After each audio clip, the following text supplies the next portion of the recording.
Hi. Sorry I'm a little late. Having some internet connection issues. So I was good and then I wasn't good.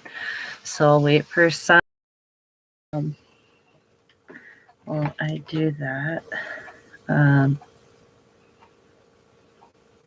Let's try and get some tunes going. Hi, person who's showed up. Say if you'd like to talk, you're welcome to in the chat. If not, that's okay too. We're going to do the Healer of the Medicine Wheel Part 3. Hi, second person. Oh, buddy, you made it. I'm super excited. So you and one other is here. But I'm just kind of waiting for whoever's going to show up. So I'm super excited that you're here. I don't know if you've ever been to any of my lives yet or not.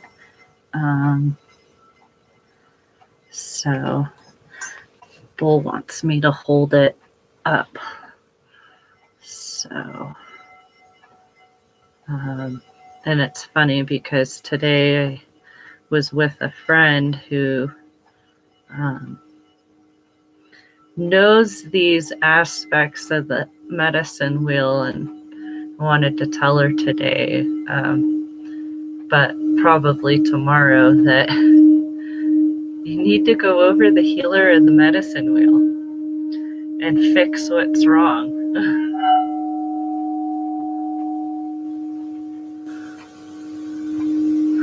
Oh, cool. What are you cooking?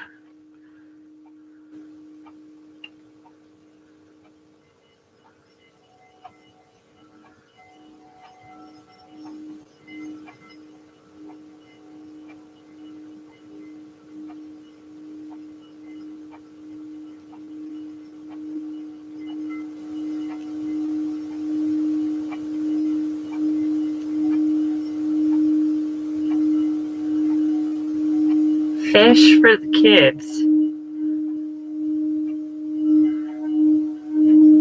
Well, it sounds like they like it. Whitefish. Is it fish sticks?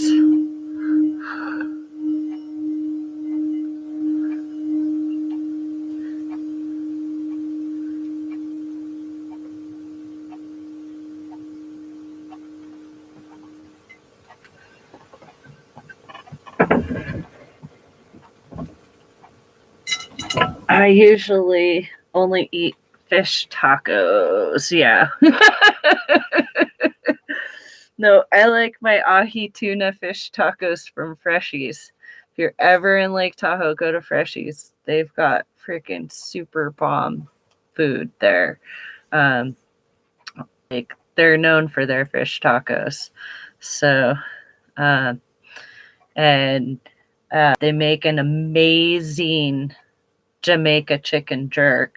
It's not on the menu like it used to be, but you just ask for the Jamaica jerk chicken with plate with they'll give you like a breast and your choice of two sides, and make sure you tell them to put this Hawaiian style barbecue sauce on it, because it's just to die for. So I don't get to go there very often, but when I do, it's all about the tacos and the Jamaica jerk chicken.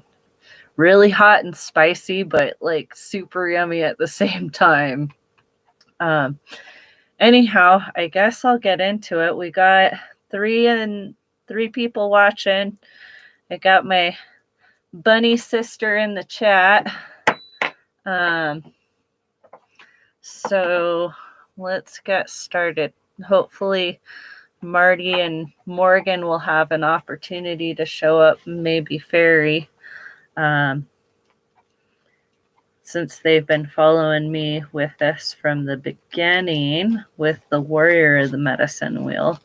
After this segment here, I'll be going to the visionary of the medicine wheel. So I welcome everybody here. Hope this helps you out in some way or another. And we're going to be going over the shadow aspects of the healer of the medicine wheel. I know somebody mentioned maybe a week ago or something about how most people don't ever really want to go into the shadow aspects of anything going on with their self or life or things that they're experiencing. Yeah, of course. Hi, Stephen. Thank you for being here. Don't forget to like my channel, please. This is exciting. New and familiar faces coming. So thank you for supporting me. I believe that you do have to embrace those shadow aspects in order to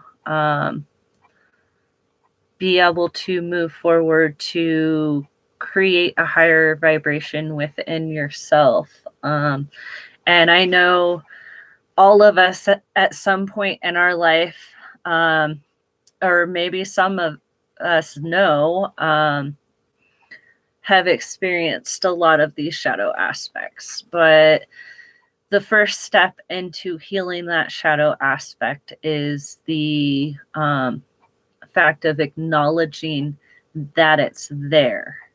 Once you can acknowledge that it's there, you can take baby steps towards healing that part of your shadow self. The shadow aspects, there's 4 of them that go into the healer of the medicine wheel. Basically, think of it as the wounded child of the South, because the direction for the healer is south. And what it is it's not attending to your health and well-being, not taking care of yourself, and patterns of neediness or feeling withdrawn. And the feeling withdrawn part is, there's a fine line. Like, it's different. Like, if you're in a room full of people and you just don't feel like you fit in, sometimes that can cause you to be more withdrawn or internalize yourself. But then there's also the aspects of yourself where you need that time alone. Anyone who's a healer knows that they're never really alone in the world, or have opened up certain aspects of their higher self. They ultimately know that they're not alone in the world, even if they choose to have alone time. And having alone time is definitely perfectly fine. It's healing. It helps you think about what's going on within you, different things that you can possibly heal or figure out ways to project things in a more peaceful and loving manner. Also, the shadow aspects, they create an addictive nature, negative life patterns that cause addictions. That's why so many that's why so many people end up getting addicted to drugs. There's different parts of the 4-chamber heart that are not healed, and they're portraying intentions of like shadow aspects of the healer or the warrior or of the medicine wheel. And because they feel like if they indulge in those aspects, it makes life more exciting for them because they're not healed from those traumas.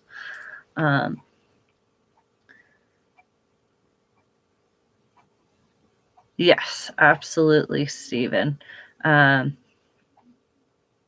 Yeah, I definitely have to agree with you, Bunny. I'm an introvert extrovert too. So that's just part of being an empath and feeling everything.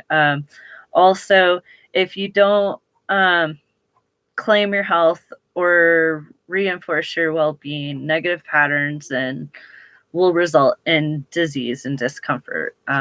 That's why sometimes like we get um, different aspects of us where like um, just a sickness or something comes on because it's something that we have to heal. It's a block that's there that needs to be healed.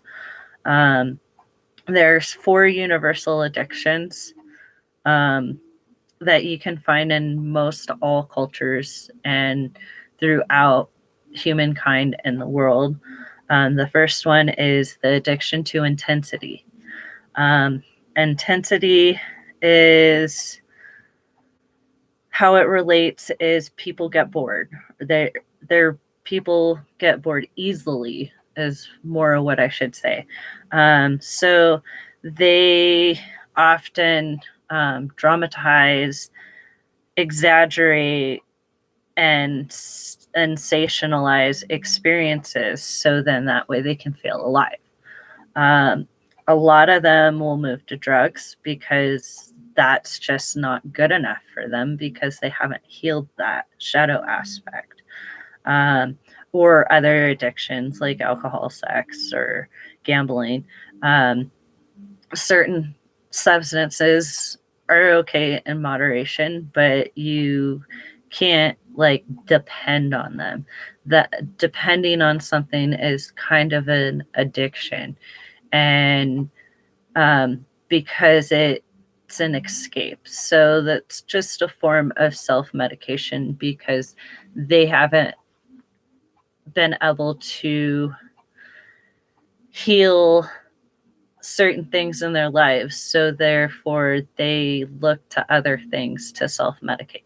Even people like will gamble, that's like a form of intensity where like you win once, so you keep thinking you're going to win again, and really you're just like losing money, but you keep going after that thrill because you won that one time and you want to feel that excitement all over again.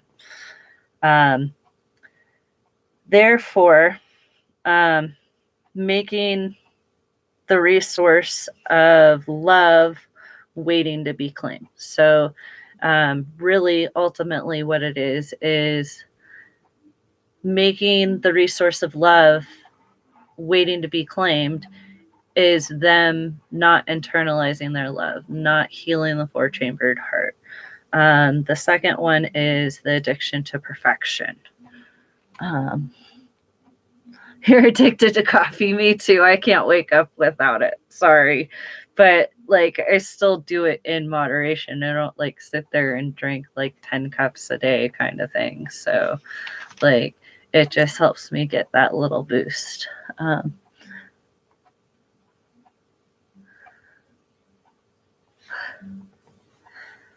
and let's see.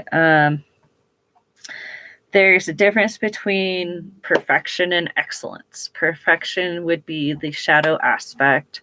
Excellence is not the shadow aspect because perfection makes it to where there's no room for mistakes. It has to be perfect. It has to be by the book.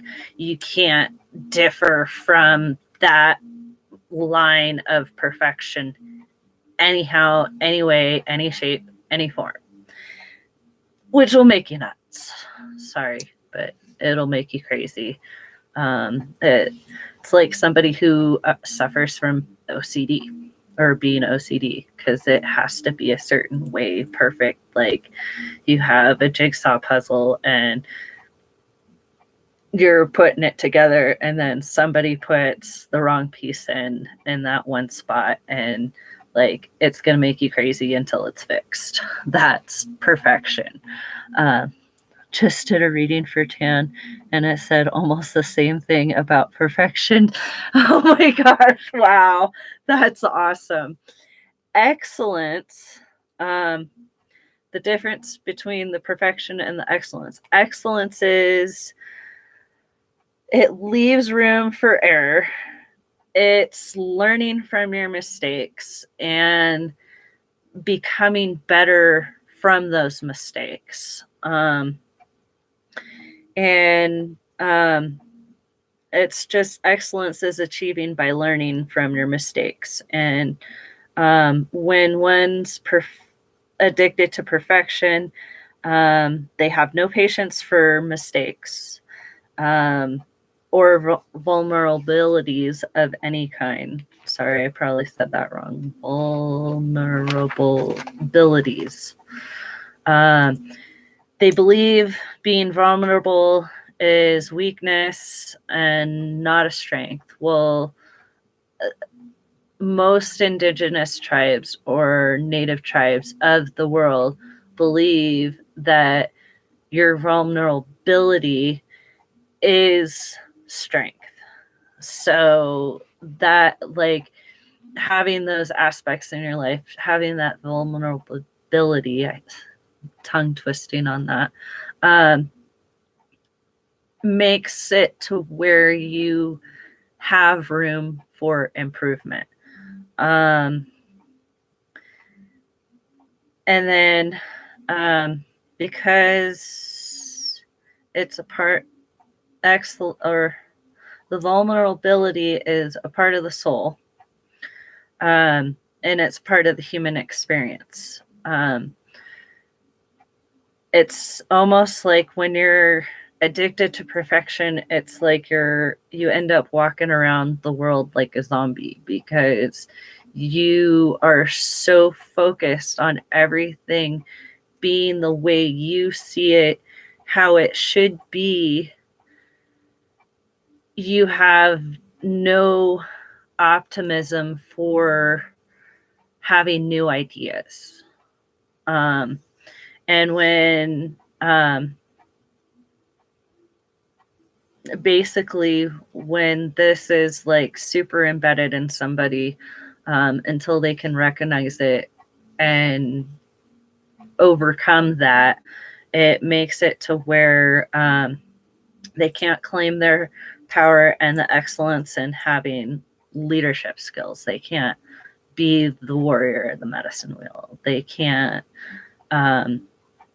be open to new ideas and new opinions. And it's funny, I kind of wish Marty was here because I think one of the first videos I did, she asked me about, oh gosh, now I can't think of what it's called, but I'm describing it to a T.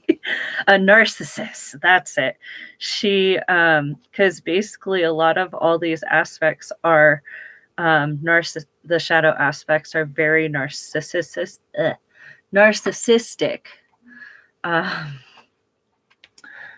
Let's see. Earth signs natural Achilles heel is perfection. Yes, it can be. That's why you got to stay grounded and you got to open your imagination up.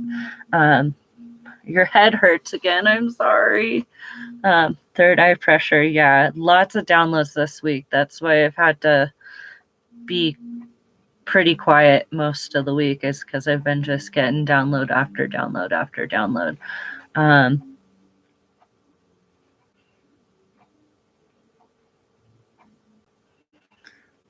Oh, well, I hope it feels better.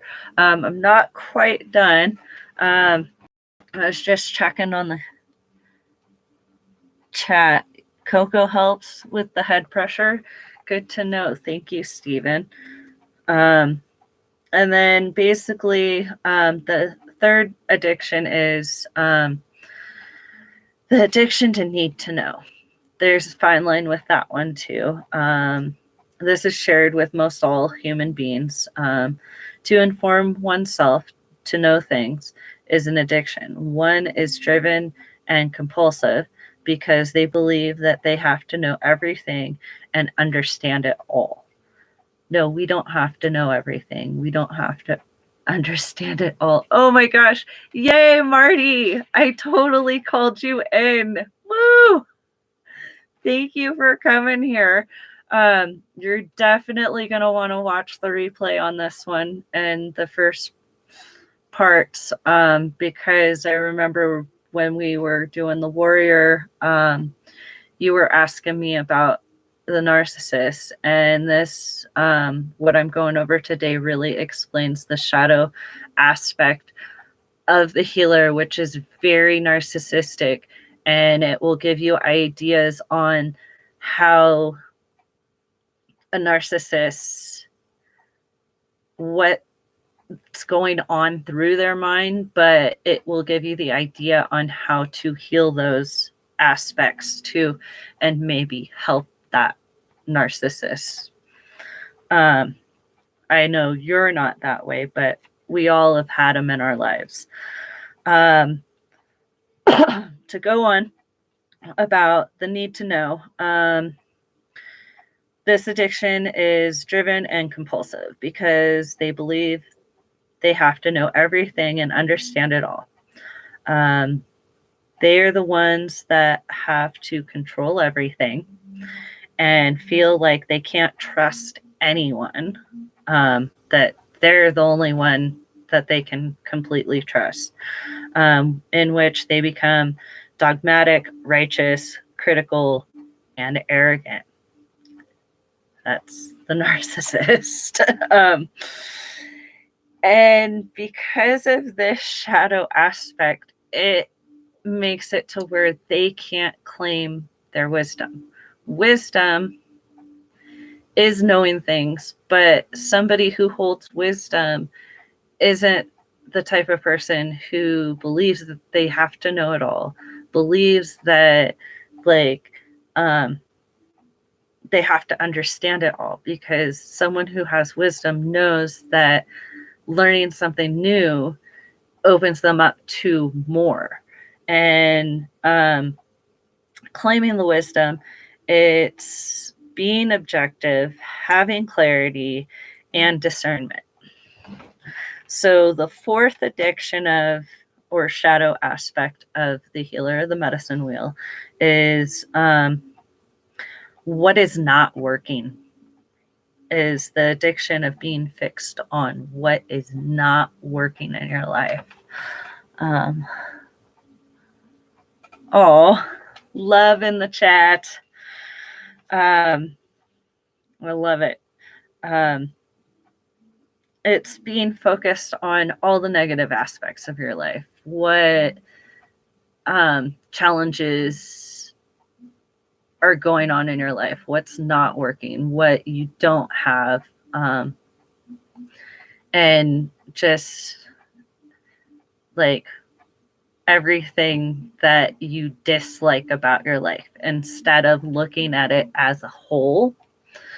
A lot of people just see one side or the other, but it's best to look at things as a whole, because then you have a broader horizon. You have more options to look at.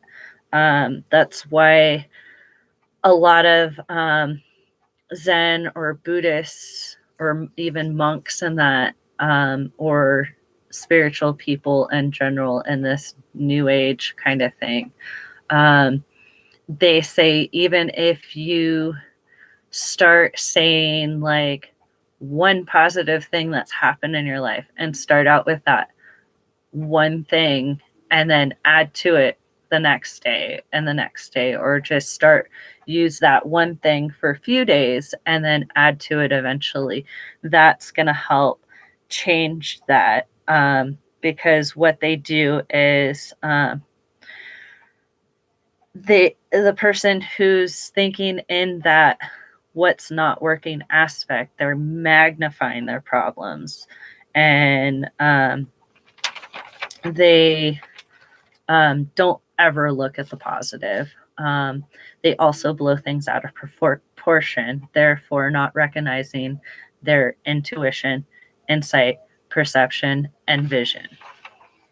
And then there are some questions. There's the 8 universal healing principles, which there's the ones that support health and well-being, and then the ones that are non-supportive of health and well-being. They are a balanced diet, daily and weekly exercise, time for fun, play, and laughter, music, sonics and chanting, light language.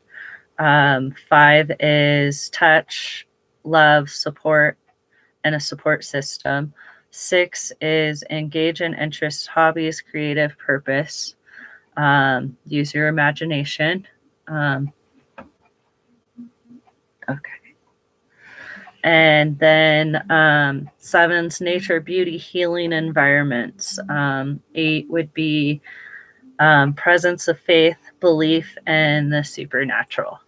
Non-supportive of health and well-being is unbalanced diet, lack of exercise, loss of humor and lack of fun or play, lack of music, sonics, and chanting, lack of touch, love, and support systems, lack of interest, lack of hobbies and creative purpose.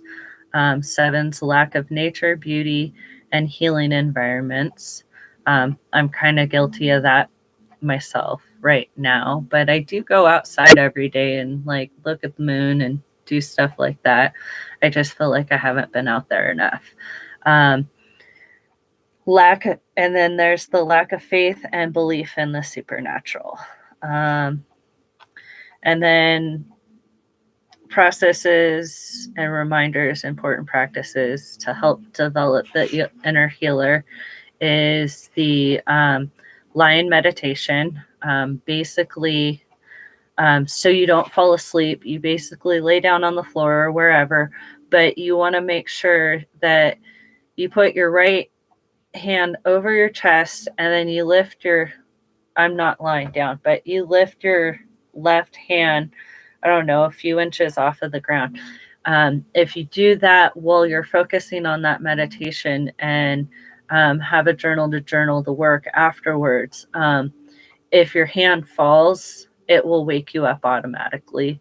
So then that way you don't fall asleep if you hold it like 3 or 4 inches above the ground. And it's to honor your sacred time and contemplate and discovery, and honoring the sacred divine is the purpose of the meditation. The posture, you can lay on the floor with your eyes open and just focus on a point as your hands are positioned, and just kind of go into your meditation aspect. I am half with it. Somebody woke me up. I get my butt in bed. I am glad I didn't miss his live though. Thank you, Stephen. I appreciate it. And then the process, it's just spending that sacred time and thanking the 4-chambered heart, appreciating yourself with the self-love, and just do it like 5 to 10 minutes a day and work on your self-esteem. Do that for about 5 or 10 minutes a day. Look in the mirror and compliment yourself on the stuff that you do like. And then as you get further, those compliments will grow more and more and more. And then acknowledging your strengths, your talents, your character, your qualities, the contributions you've made or are making, and the love you've given and the love you've received. And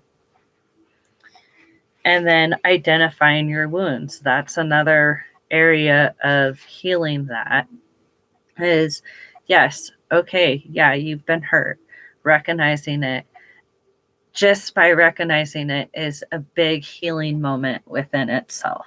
And then spend each day checking on your own condition, making sure, just kind of like through that line meditation, even if you just woke up, that's probably a good time to do it, is right before you get out of bed, and focus on like feeling every aspect of your body and how it feels that day, to see if there is something that needs to be healed.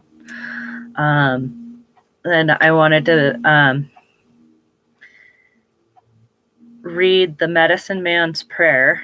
It's from the Blackfeet Native American tribe in Briarhorse. It's out of a book called The Sacred Path. Listen, my dream. This you told me should be done. This you said should be the way you said it. Would cure the sick. Help me now. Do not lie to me. Help me, sun person. Help me to cure this sick man.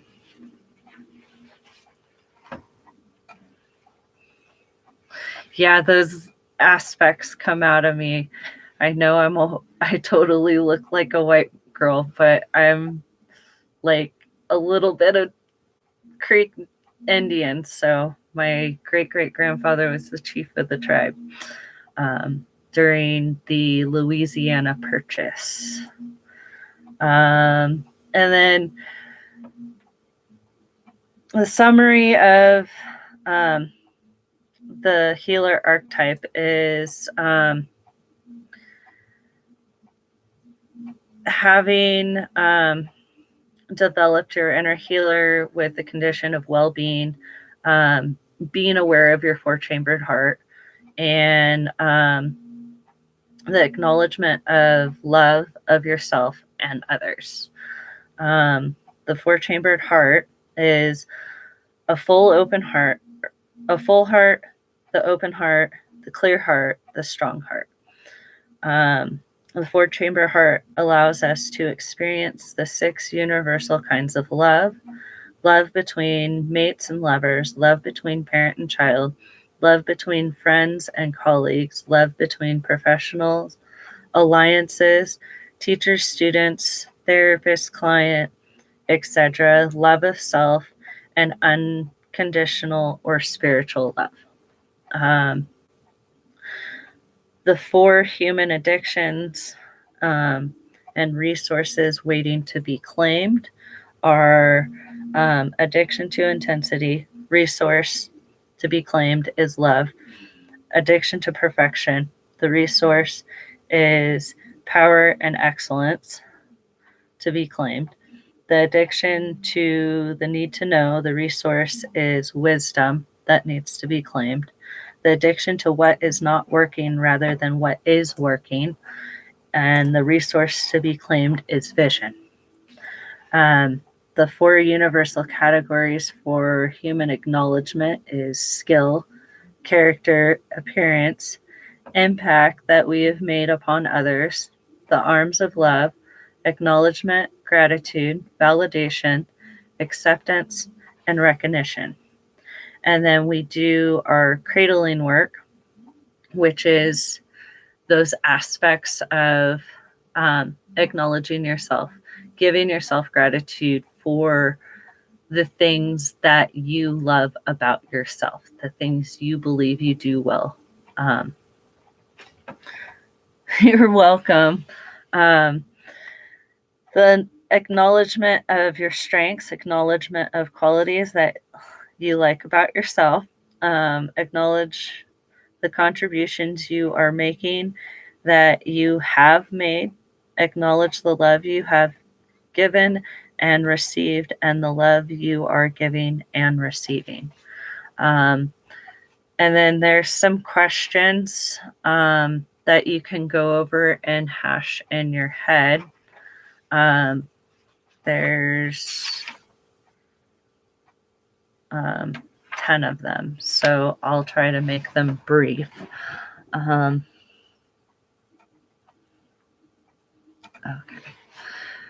let's see. What are my favorite childhood stories? What stories from childhood have I passed on to others? What are the stories about myself that I bring forward when I meet new people? What are your favorite spiritual stories, family stories, and love stories? What do I know about love? Who are the people that have been teachers of my heart? Um, what are the blocks and obstacles that get in my way of giving love? What are the blocks and obstacles that get in the way of my receiving love? Where and with whom do I feel that my love is received? Who are the healing catalysts in my life? Of the four universal acknowledgments which I have consistently received, which do I seldom receive? Um, of the four addictions, where do I have the most experience and which is the most developed in me?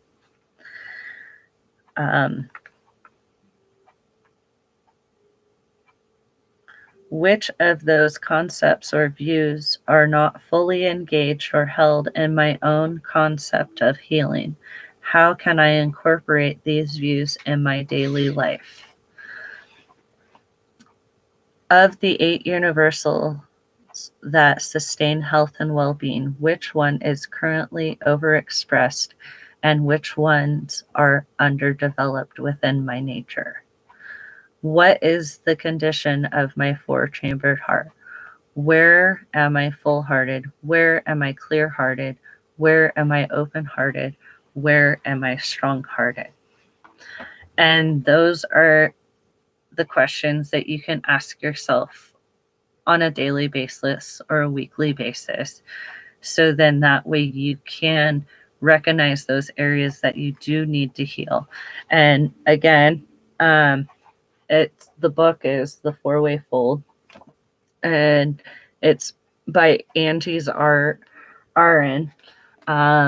And this is kind of my own interpretation of this. And yes, it does work on it's working towards self-love. So then not the next Saturday, but the following Saturday, I will be doing the visionary of the medicine wheel. And if you guys have any questions, I'd be happy to answer them. You're welcome, Bunny.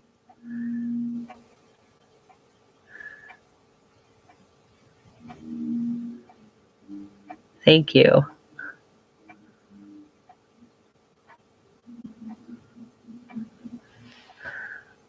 Brett, put that tongue back in your mouth.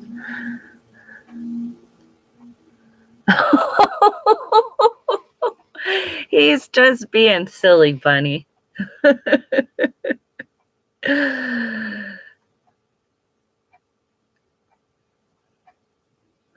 Well, I definitely want to thank you all for coming and joining my live. I'm going to go ahead and call it. So how can we incorporate healing into our daily lives? Well, you can incorporate healing into your daily life by complimenting yourself. I personally like to, when, like, say I have a headache or something like that, envision it not there. Envisioning is a way of healing and incorporating it into your daily life.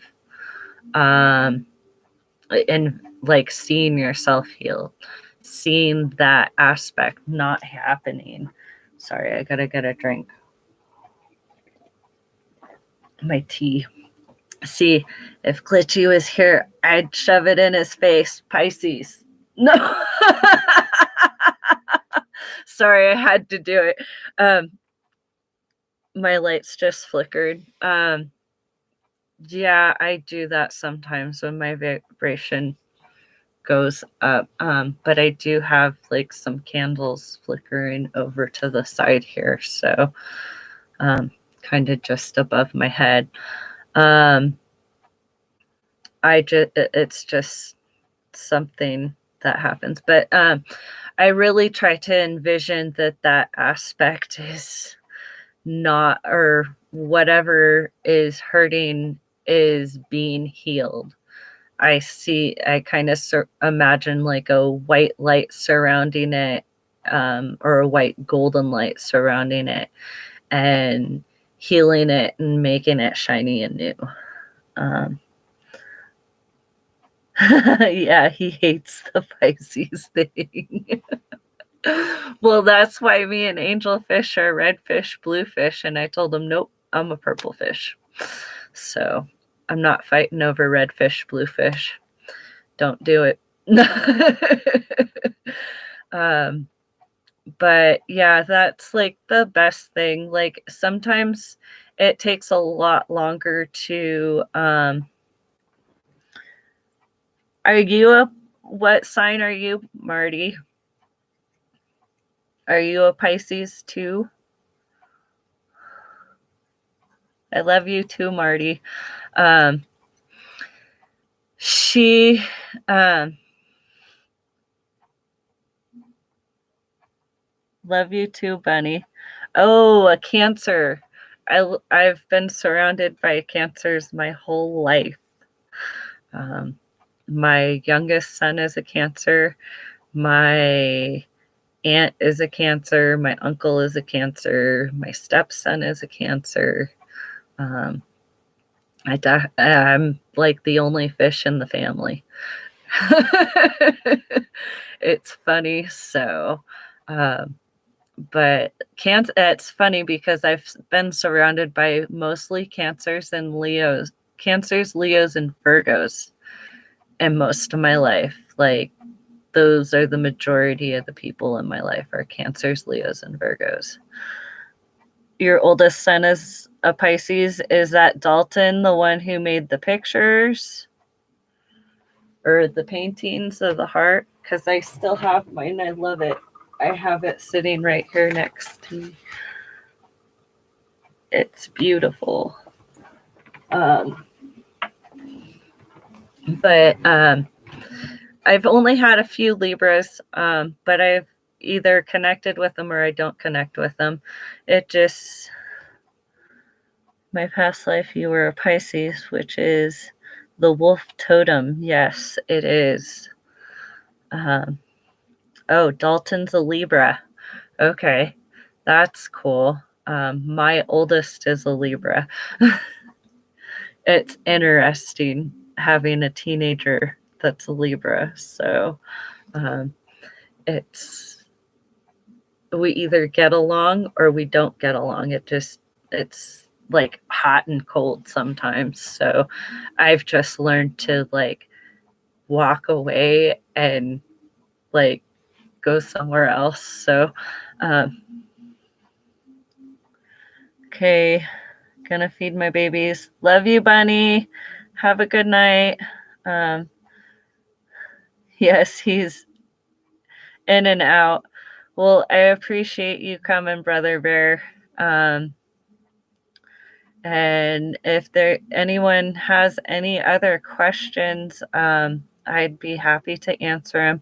Oh, I almost forgot. So in Fairies Live, she was trying to figure out the Aquarius sign. Sounds like we're having similar mixtures in our family. Yeah, it does definitely sound like that. I'm married to a Virgo, so but my grandmother, she raised me and she is on the Leo Virgo cusp. And like I've had a lot of Leos in my life too. So like right before I went live tonight, I talked to my brother who is a Leo as well. And for a long time we didn't get along, but like out of all my siblings, I think now we get along the best out of all of them. But I think that's because of my Sag rising, why I get along with the fire signs so well. But about the Aquarius and the water bearer, how it can be confusing. Aquarius is an air sign. The reason why they consider it the water bearer because he's carrying a jug of water. And as you pour the water out, there's oxygen that flows into the water. And like more oxygen gets into the water. So therefore, because he's pouring the water out, it makes it more of an air sign than a water sign because he's not really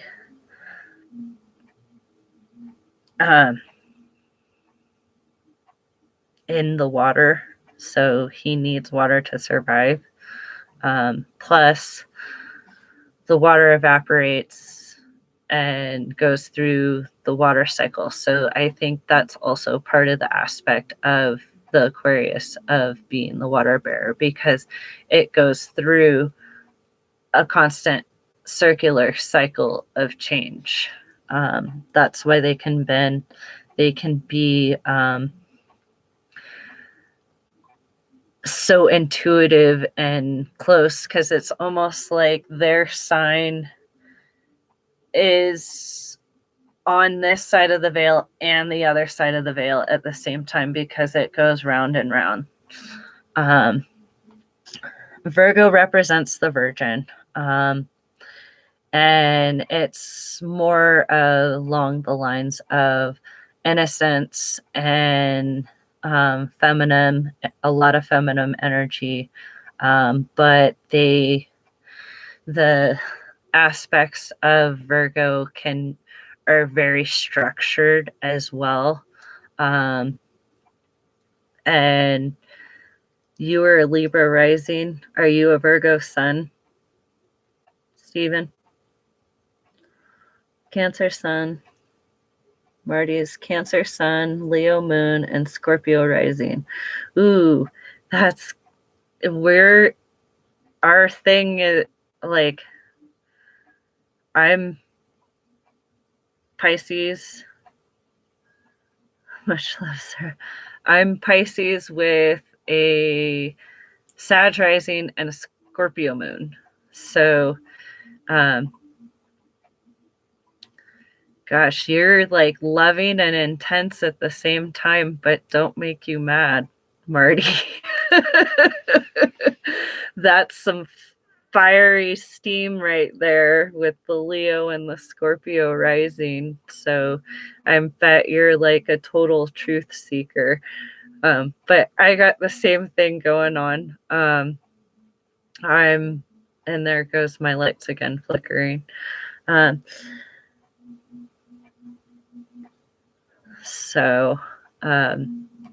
the Libra is just a balance of everything. So, and I'm definitely a truth seeker myself. So, but I'm pretty much done with my healer of the medicine wheel. It was nice of all of you to come. Thank you for liking and subscribing. And I will see you all at Fairies Live or sooner, or in the chat on Instagram. And love and light to you all. Have a good evening. And bye.